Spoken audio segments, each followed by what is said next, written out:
जय हिंद दोस्तों, आप सभी लोगों का स्वागत है आपकी अपने यूट्यूब चैनल डेंजर ज्ञान 45 में। दोस्तों आज के वीडियो में हम क्लास 10 का हिंदी का एक वायरल पेपर देखने वाले हैं। और यदि आप 10वीं में पढ़ते हैं और 2024 में बोर्ड एग्जाम देने वाले हैं तो ये वीडियो आप लोग के लिए रामबाण साबित होने वाला है, क्योंकि आज की वीडियो में जो मैं पेपर दिखाने वाला हूं आपको ठीक 100% गारंटी है मेरा कि आप जब हिंदी का पेपर देने जाएंगे तो ठीक इसी प्रकार का आपका पेपर आएगा। ये मेरा 100% का गारंटी है। थोड़ा बहुत क्वेश्चन बदलेंगे, उसी के लिए हम इंपॉर्टेंट क्वेश्चन आपको पढ़ाएंगे। यदि आप हमारे सारे पढ़ाए हुए इंपॉर्टेंट क्वेश्चन को तैयार करके जाते हैं तो मैं यहां पर लिख देता हूं, देख लीजिए लिख रहा हूं मैं 100% एक भी क्वेश्चन बाहर से नहीं आएगा। यदि आपका सपना 80% है तो उसको बढ़ा के 10% और बढ़ा के 90% कर लीजिए, ठीक है। आपका अगर सपना 70% है तो उसको 20% बढ़ा के 90% कर लीजिए, क्योंकि 90% से कम किसी का नहीं आने वाला है। हाँ, अगर आप ढिलाई करोगे पढ़ाई में तो उसका जिम्मेदारी मेरे पास नहीं है। मैं ढिलाई कभी भी नहीं करूंगा आपको पढ़ाने में। अभी थोड़ा कम वीडियो अपलोड हो रहा है, लेकिन एग्जाम तक भाई वीडियो को भरमार आ जाएगा आपके चैनल पर, ठीक है। तो चैनल को सब्सक्राइब जरूर करे रखिएगा। देखिए इसी प्रकार आपका पेपर आएगा हिंदी का 2024 में। जब आप पेपर देने बैठेंगे तो आपका पूरा अंक 17 अंक का होगा। 17 अंक का टोटल पेपर होगा। 3 घंटे 15 मिनट आपको समय मिलेंगे। 15 मिनट आपको जो पेपर होता है उसको पढ़ने के लिए दिया जाता है और 3 घंटे लिखने के लिए दिया जाता है। तो 15 मिनट निश्चिंत से आप लोग पहले पेपर को पढ़िएगा, ठीक है। और ये 2024 का मॉडल पेपर है जो कि आपके स्क्रीन पर दिख रहा है। और इस मॉडल पेपर को मैं व्हाट्सएप ग्रुप या टेलीग्राम ग्रुप में दोनों जगह मैं दे दूंगा। तो आप लोग स्क्रीनशॉट मत लीजिए, कोई जरूरत नहीं है। आप लोग इजीली इसको डाउनलोड कर लीजिएगा व्हाट्सएप ग्रुप में और टेलीग्राम ग्रुप से। चलिए यहाँ पर निर्देश दिए गए हैं जो कि आप यहाँ पर पढ़ सकते हैं। यहाँ पर देख लीजिए, वीडियो को रोक के आप पढ़ सकते हैं, या मैं जब मॉडल पेपर दे दूंगा तो आप वहां पर पढ़ लीजिएगा व्हाट्सएप ग्रुप में। अभी तुरंत में दे देता हूं, ठीक है। देखिए आपका जो पेपर का खंड अ होगा उसमें 20 बहुकल्पीय प्रश्न पूछा जाएगा। एक प्रश्न 1 अंक का होगा। टोटल 20 आपके एग्जाम में ऑब्जेक्टिव क्वेश्चन आएंगे, 20 नंबर का आएगा, ठीक है। देखिए पहला क्वेश्चन है कि बाबू गुलाब राय किस युग के लेखक हैं। तो देखिए मेरे भाई, बाबू गुलाब राय आपके यहां पर द्विवेदी युग के लेखक हैं। और ये जितने भी क्वेश्चन आप देख रहे हो ये सारे के सारे इंपॉर्टेंट हैं। इनको छोड़ने की गलती मत करना, भूल मत करना मेरे भाई। आप सोचोगे ये तो मॉडल पेपर में सर बताए थे, ये क्वेश्चन थोड़ी नहीं इंपॉर्टेंट होंगे। अरे मेरे भाई 99% में कहता हूं ये क्वेश्चन इंपॉर्टेंट है। इनको अगर आप छोड़े तो आप पछताओगे, ठीक है। चलिए आगे देखिए, 2 नंबर प्रश्न है कि चिंतामणि किस विधा की रचना है। तो चिंतामणि निबंध विधा की रचना, इसका ए नंबर बिल्कुल ही सही ऑप्शन हो जाएगा।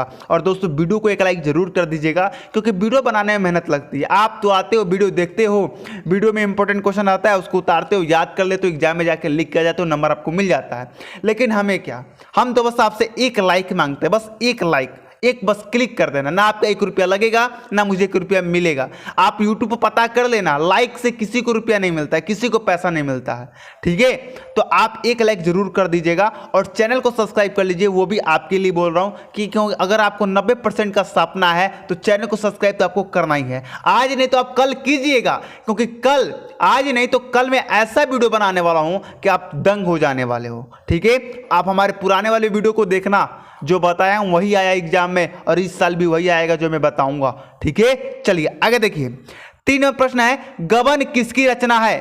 तो देखिए गबन जयशंकर प्रसाद की नहीं है, ना ही हरिकृष्ण प्रेमी जी की है और न ही निराला जी की है। ये जो गबन है वो मुंशी प्रेमचंद्र जी की है, ठीक है। चलिए चौथा है कि शुक्ल युग की समयावधि है या समय विधि, यहां पर लिख सकते हैं, या समय सीमा, ये पूछ सकता है, ठीक है। तो 4 नंबर क्वेश्चन का आंसर हो जाएगा बी नंबर 1919 से 1938 तक। इन सारे क्वेश्चन के साथ साथ आंसर लिख के याद कर लीजिए, ठीक है, बहुत इंपॉर्टेंट है। और कल से नहीं, आज से ही डेली सुबह में 7 बजे इस चैनल पर वीडियो आएगा। तो डेली आपको सुबह में 7 बजे नेट ऑन करके रेडी रहना है। डेली सुबह में 7 बजे वीडियो आएगा इस चैनल पर, डेली प्रतिदिन, ठीक है। चलिए 5वां प्रश्न है कि नीर का निर्माण फिर किस विधा की रचना है? तो देखिए नीर के निर्माण फिर ये हरिवंश राय जी की रचना है और ये आत्मकथा है, इसलिए इसका बी नंबर ऑप्शन सही हो जाएगा। टिक कर लीजिए, कॉपी में लिख लीजिए।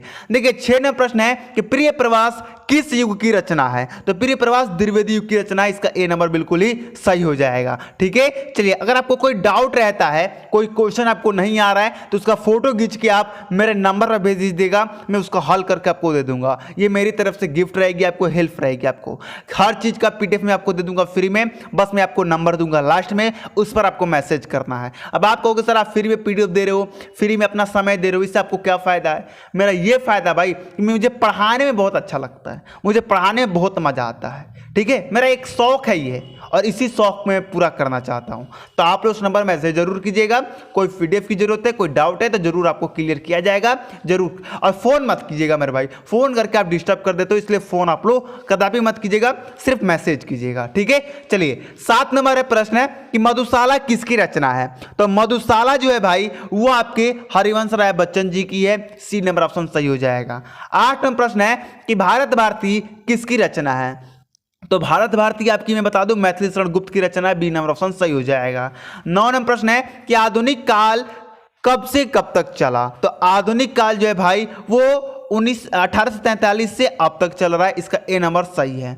10 नंबर प्रश्न है कि मोतीराम किस युग के कवि हैं? तो रीतिकाल के कवि है, डी नंबर ऑप्शन सही हो जाएगा। ठीक है, ठीक इसी प्रकार का प्रश्न होगा भाई, इसी प्रकार का 20 बहुकल्पीय प्रश्न होगा जैसे जैसे यहाँ पर दिख रहा है। ठीक है, 11 नंबर प्रश्न है कि हास्य रस का अस्थायी भाव क्या है? तो हास्य रस का अस्थायी भाव क्या है? हास। और करुण रस का अस्थायी भाव क्या है भाई? तो शोक। ये सब मैं पढ़ा चुका हूं, रस, छंद, अलंकार, ये तीनों में पढ़ा चुका हूं। यदि आप नहीं पढ़े हो तो उस वीडियो का लिंक आपको डिस्क्रिप्शन मिल जाएगा, जाके पढ़ लीजिए मेरे भाई। इतना आसान ट्रिक बताया है ना कि आप कहीं भी कभी भी रस, अलंकार और छंद में दिक्कत होने ही वाला नहीं है, तो उसको जरूर आप लोग देख लीजिएगा। 12 नंबर प्रश्न है कि सोहत ओढ़े पिटपट श्याम सलोने गात मनो नीलमणि शैल पर आतप मौर्य प्रकाश, उपयुक्त पंक्ति में कौन सा अलंकार है? अब इस क्वेश्चन का आंसर मैं नहीं दूंगा, क्योंकि इस क्वेश्चन का आंसर आप खुद देंगे 12 नंबर का। अगर आपको अलंकार नहीं पढ़े हैं तो उस वीडियो को देख लीजिए, और देखने के बाद इसका आंसर आप लोग कमेंट में जरूर कीजिएगा, ये मैं आप लोग के लिए छोड़ रहा हूं। ठीक है, 13 नंबर है रोला छंद में कुल कितने चरण होते हैं? ये देखो, ये उससे भी आसान क्वेश्चन। तो पहले आप उसे पढ़ लीजिए, रोला पढ़ लीजिए, सॉरी छंद पढ़ लीजिए, उसके बाद रस पढ़ लीजिए, अलंकार पढ़ लीजिए, तीनों को पढ़ लीजिए, आप इसका भी आंसर आराम से दे देंगे। ठीक है, तो ये भी देखिए 12 नंबर का और 13 नंबर का आंसर आप खुद कमेंट कीजिएगा। ठीक है, रस छंद अलंकार पढ़ लीजिए, खुद कमेंट कीजिएगा। चलिए 14 नंबर प्रश्न है कि आकर्षण शब्द में किस उपसर्ग का प्रयोग किया गया है? किस उपसर्ग का प्रयोग किया गया भाई? तो आकर्षण में आ का प्रयोग किया गया। देखो आ से आकर्षण, तो आ क्या है? उपसर्ग है। ठीक है, 15 नंबर है प्रत्यय के कितने भेद हैं? देखिए अब आपको प्रत्यय नहीं पढ़ना है, मैं आपको बता चुका हूं कि प्रत्यय आप लोग का सिलेबस से कट गया है, लेकिन यहाँ प्रत्यय का क्वेश्चन है तो मैं बता देता हूं।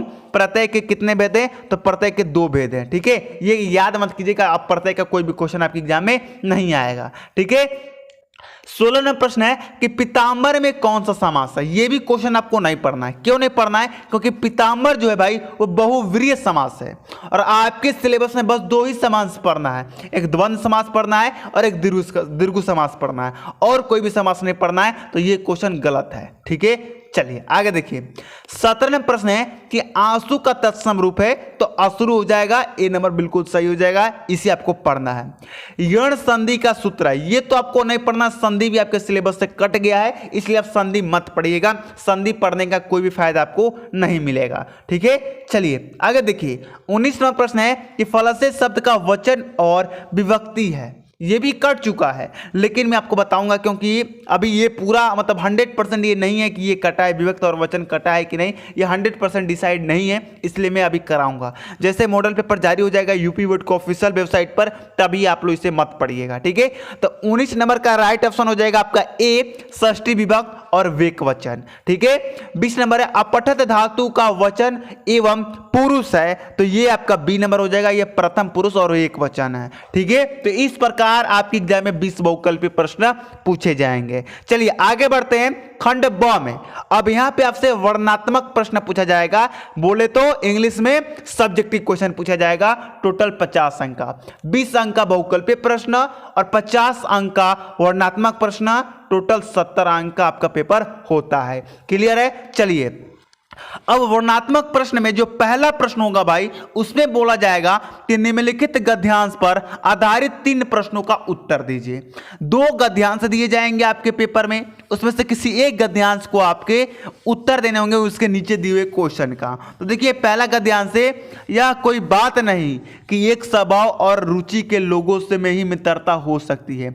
अगर आपको मालूम है कि ये गद्यांश किस चैप्टर से लिया गया है तो आप लोग कमेंट जरूर करके बताइएगा। मैं बता दूं, ये आचार्य रामचंद्र शुक्ल के मित्रता चैप्टर से लिया गया है। अब आप कहोगे सर आपने कैसे बता दिया? क्योंकि इस गद्यांश में मित्रता का, देखिए मित्रता का जिक्र किया गया है और मैं ट्रिक भी बता चुका हूं। अगर आपने ट्रिक वाला मेरा वीडियो नहीं देखा है जिसमें मैंने बताया कि किसी भी गद्यांश और पद्यांश को आप देखते पहचान जाओगे कि वो किस चैप्टर से लिया गया है, तो वो वीडियो आप लोग जरूर देख लीजिएगा। कमेंट बॉक्स में उसका लिंक है, ठीक है मेरे भाई, तो वो जरूर देख लीजिएगा। आप किसी भी गद्यांश या किसी भी पद्यांश को देखते पहचान जाइएगा ये किस चैप्टर से लिया गया है, ठीक है। तो चलिए आप ये गद्यांश को रहने दीजिए, गद्यांश को मैं सॉल्व कराना सिखाऊंगा। गद्यांश का संदर्भ कैसे लिखा जाता है, इसका रेखा चित्रांश की व्याख्या कैसे किया जाता है और इसके नीचे दिए जो 1-2 और क्वेश्चन आते हैं उनको उत्तर कैसे लिखना है वो सब मैं आपको बता दूंगा, ठीक है। अब देखिए वो वाला गद्यांश आपको नहीं आता था तो ये वाला गद्यांश आप कर सकते हैं। हे भगवान तब के लिए विपद के लिए इतना आयोजन, ये बताइए ये गद्यांश किस चैप्टर से लिया गया है? तो ये जयशंकर प्रसाद के ममता चैप्टर से लिया गया है। ये सब कुछ आप जान जाओगे अगर वो ट्रिक वाला वीडियो देख लिए तो, और वो ट्रिक वाला वीडियो कहां है? डिस्क्रिप्शन में है, ठीक है। चलिए आगे देखिए, अब आपका वर्णनात्मक में दूसरा जो प्रश्न होगा वो कहेगा कि दिए गए पद्यांश पर आधारित 3 प्रश्नों का उत्तर दीजिए। 2 पद्यांश आएंगे आपके एग्जाम में, किसी एक पद्यांश को आपको सॉल्व करना है, 6 नंबर आपको मिल जाएगा। देखिए पहला पद्यांश है चरण कमल बधोहरि राई जाकी कृपा मंगोगिरी ले हो। अब ये कौन नहीं बताएगा भाई कि ये किस चैप्टर से लिया गया है? ये सूरदास के चैप्टर से लिया गया है मेरे भाई, सूरदास के चैप्टर से लिया गया है, ठीक है। तो ये देखिए अगर ये वाला यहाँ पर इसके क्वेश्चन दिए गए इसे कर लेंगे तो आपको 6 नंबर मिल जाएगा। इसका भी टेंशन मत लीजिए, मैं आपको बता दूंगा कि किसी भी पद्यांश का संदर्भ कैसे लिखना है, रेखांकित अंश का व्याख्या कैसे करना है और उसके क्वेश्चन का आंसर कैसे लिखना है, ठीक है। बस आज की वीडियो में आपको मैं बता रहा हूं कि आपका पेपर आएगा कैसा, ठीक है। चलिए ये देखिए अगर वो वाला पद्यांश आपको नहीं आ रहा था तो ये वाला कर सकते हैं। सुनी सुंदर वेन सुधारस साने, अब ये बताइए किस चैप्टर से लिया गया है? ये तुलसीदास के चैप्टर से लिया गया है। किस चैप्टर से लिया गया है ये आप कमेंट करके बताएंगे, ठीक है। चलिए आगे बढ़ते हैं। अब आपका 3 नंबर जो प्रश्न होगा उसमें संस्कृत गद्यांश दिया जाएगा। जो आपका संस्कृत के जो चैप्टर हैं उनमें से गद्यांश दिए जाएंगे, तो इनको अभी रहने दीजिए, इनको हम एग्जाम के टाइम पढ़ेंगे, अभी इनको नहीं पढ़ेंगे, एग्जाम के टाइम पढ़ेंगे, ठीक है। अभी इनको हम रहने देंगे। चौथा में संस्कृत पद्यांश बोलेगा तो इसको भी हम रहने देंगे, अभी एग्जाम टाइम पढ़ेंगे इनको, ठीक है। चलिए आगे पढ़िए, मेरे तरीके से पढ़िएगा तो फायदे में रहिएगा, ठीक है। 5 नंबर प्रश्न बोलेगा खंड काव्य दिया जाएगा। अब खंड काव्य ये मैं नहीं बता सकता हूं, ये आपके जिले के अनुसार होता है। आप कोचिंग में जाना, स्कूल में जाना, वहां के टीचरों से कहना कि सर हमें कौन से खंड काव्य पढ़ने हैं, तो वो आपको बता देंगे कौन सा आपको खंड काव्य पढ़ने हैं, वो पढ़ लीजिएगा, ये 3 नंबर आपका हो जाएगा। जैसे मैं बलिया जिले से हूं, मैं कहां से हूं? बलिया जिले से, और मुझे कर्ण खंड काव्य पढ़ने, ये 6 वाला कर्ण खंड काव्य मुझे पढ़ने हैं, तो मैंने कर्ण खंड काव्य पढ़ के गया था 10वीं का पेपर देने, तो इनमें से दोनों का आंसर मैं लिख के आया था, ठीक है। तो आप लोग अपने टीचर से पूछ लीजिएगा, ये कोई नहीं बता सकता यूट्यूब पर, ये आपके गांव के टीचर ही, आपके शहर के टीचर ही बता सकते हैं। चलिए आगे देखिए, आपके पेपर का जो 6 नंबर प्रश्न होगा उसमें 6 का क आएगा, 6 का ख आएगा। तो 6 का क में आपसे बोला जाएगा कि दिए गए लेखकों में से किसी एक का जीवन परिचय देते हुए उनकी एक प्रमुख रचना का उल्लेख कीजिए, और ये 5 नंबर का आएगा, ठीक है। और ये 5 नंबर मेरे अंदाज से सभी बच्चों का पक्का होगा। कैसे मैं बताता हूं, अगर नहीं पक्का है ना तो तैयार कर लो, अभी मैं बताता हूं। मात्र 3 जीवन परिचय बताता हूं लेखक का, इन तीनों को अगर आप तैयार कर लेते हो तो 100% गारंटी ये 5 नंबर आपका है, ठीक है। एक तो आप तैयार कर लीजिए, आचार्य रामचंद्र शुक्ल का तैयार कर लीजिए, फिर आप जयशंकर प्रसाद का तैयार कर लीजिए, और एक डॉक्टर राजेंद्र प्रसाद का तैयार कर लीजिए। बस इन तीनों का आप जीवन परिचय तैयार कर लीजिए मेरे भाई। ये देखो 100% नहीं, मैं 1000% गारंटी देता हूं कि इन तीनों में से एक नायक आपके एग्जाम में फंस जाएगा। एक नायक आपके एग्जाम में 100% फंसना ही फंसना है। ठीक है, तो बस 3 सब के सब नहीं, बस 3 याद कीजिए। ठीक है, चलिए। और ये तीनों में बता चुका हूं, तीनों में लिखा चुका हूं कि जीवन परिचय कैसे लिखना है आपके अपने एग्जाम में कि आपको पूरे नंबर मिले। देखिए क्या होता है ना कि लड़कों को जीवन परिचय तो आता है, याद भी है, वो एग्जाम में लिख के भी आते हैं, लेकिन उनको पूरे में पूरे नंबर नहीं मिल पाता है। क्यों? क्योंकि उनको लिखने का तरीका ही नहीं मालूम है। और मैं ये बता चुका हूं, देखिए डॉक्टर राजेंद्र प्रसाद का, जयशंकर प्रसाद का, आचार्य रामचंद्र शुक्ल का, इनका जीवन परिचय मैं बता चुका हूं। इन तीनों का वीडियो का लिंक आपको डिस्क्रिप्शन में मिल जाएगा। डिस्क्रिप्शन खोलिएगा ना तो आपके लिए ब्रह्मांड वीडियो है, वहां पे बहुत सारे वीडियो आपके लिए, तो उनको जाकर जरूर देखिएगा, उनको मिस मत कीजिएगा। बस यही कहूंगा मैं। 6 नंबर का ख नंबर जो प्रश्न होगा उसमें बोलेगा दिए गए कवियों में से किसी एक का जीवन परिचय देते हुए अपनी एक प्रमुख रचना का उल्लेख कीजिए। अपनी नहीं, उनकी, यहां पर अपनी की जगह पर उनकी कर लेना, गलती हो गई है टाइपिंग के समय। ठीक है, तो देखिए यहां पर क्या करना है आपको। यहां पर लेखक का जीवन परिचय दिया था, यहां पर कवि का जीवन परिचय दिया है, तो मैंने आपको बता दिया कि 3 लेखक का जीवन परिचय याद कर लीजिएगा तो ये 5 नंबर पक्का हो जाएगा। और 3 कवि का नाम बताता हूं, बस उनका जीवन परिचय याद कर लीजिए, ये भी 5 नंबर आपका पक्का। बोलू नाम तैयार कर लीजिएगा। देखिए पहला तुलसीदास का तैयार करना है 100%, दूसरा सूरदास का तैयार करना है, और तीसरा महादेवी वर्मा का तैयार करना है। किसका? महादेवी वर्मा का तैयार करना है, बस इन, और कोई नहीं। ठीक है, इन 3 कवियों का अगर आप रचना जीवन परिचय और रचना ये तैयार कर लेते हैं तो ये भी 5 नंबर आपका पक्का है। ठीक है, सॉरी, और ये भी तीनों हमने जीवन परिचय हमने करा दिया। इन तीनों का भी लिंक आपको डिस्क्रिप्शन में मिल जाएगा। चलिए हम आगे बढ़ते हैं 7 नंबर प्रश्न की ओर। 7 नंबर प्रश्न में आपसे बोला जाएगा कि अपने पाठ्य पुस्तक में से कंटेस्ट कोई एक श्लोक लिखिए जो इस प्रश्न पत्र में ना आया हो। और ये 2 नंबर का आता है, ये तो सबका पक्का है मेरे भाई। नहीं पक्का है आपका क्या? सबका पक्का है। नहीं पक्का है तो मैं बताता हूं, आप कोई भी छोटा सा 2 लाइन का श्लोक, कोई भी आपके बुक में खोलिए, कोई भी एक छोटा सा श्लोक को निकालिए, उसको तैयार कर लीजिए। एक, बस एक। तो एक जैसे मैंने याद किया था, रे रे चातक सौदान मानसा मित्र, ये वाला जो श्लोक है ना, ये मैं याद करके गया था और ये मैंने लिखा था। तो इसका टेंशन मत लीजिए, ये तो बस 10 मिनट का काम है इसका ये 2 नंबर पक्का कराना, 10 मिनट का, तो ये हो जाएगा। ठीक है, चलिए आगे देखिए। आपके जो एग्जाम का 8 नंबर प्रश्न होगा उसमें बोला जाएगा कि निम्नलिखित में से किन्हीं 2 प्रश्नों का उत्तर संस्कृत में दीजिए। ठीक है, और ये 4 नंबर का आएगा, तो ये सब मैं करा दूंगा। संस्कृत वाले का मत, संस्कृत वाले जितने भी है ना वो एग्जाम के समय करेंगे हम, अभी नहीं, अभी भूल जाएंगे हम, इसलिए एग्जाम टाइम करेंगे। अब आपका जो पेपर का लास्ट क्वेश्चन होगा वो 9 नंबर होगा, और इसमें बोला जाएगा कि निम्नलिखित में से किसी एक विषय पर निबंध लिखिए। निबंध आएगा और निबंध आपका 9 नंबर का आएगा, सबसे बड़ा अंक दे के जाएगा निबंध। तो मैं आपको बता दूं कि कौन कौन सा निबंध तैयार करने हैं, अगर तैयार कर लीजिएगा तो 9 नंबर आपका बिल्कुल 100% पक्का। पहला पर्यावरण पर तैयार कर लीजिए, दूसरा आतंकवाद पर तैयार कर लीजिए, और तीसरा जनसंख्या पर तैयार कर लीजिए, और एक चौथा बेरोजगारी पर तैयार कर लीजिएगा। बस ये 4 तैयार कर लीजिए, ये 9 नंबर आपका पक्का। ठीक है, तो दोस्तों आज की वीडियो आपको कैसा लगा?